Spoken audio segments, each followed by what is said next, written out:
সিঙ্গুর বিধানসভায় তিনি বিজেপি প্রার্থী ডক্টর অরূপ কুমার দাস তিনি এই মুহূর্তে প্রচারে বেরিয়েছেন। এই মুহূর্তে তিনি আমার সঙ্গে আছেন, আমি একটু কথা বলার চেষ্টা করব। সাধারণ মানুষের উচ্ছ্বাস কতটা?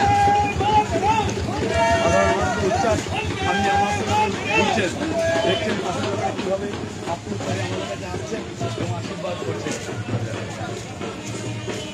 সাধারণ মানুষকে পরিবর্তন চাইছে, সিঙ্গুর কি মনে হয়? পরিবর্তন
চেষ্টা করবে এবং যাতে চাষিরা দুটো পয়সা পায় এবং তাদের বাচ্চা তাদের পরিবার যাতে সুখে শান্তি থাকতে পারে তার ভারতীয় জনতা পার্টি একথা আমরা অবশ্যই দিচ্ছি এবং রাখবো।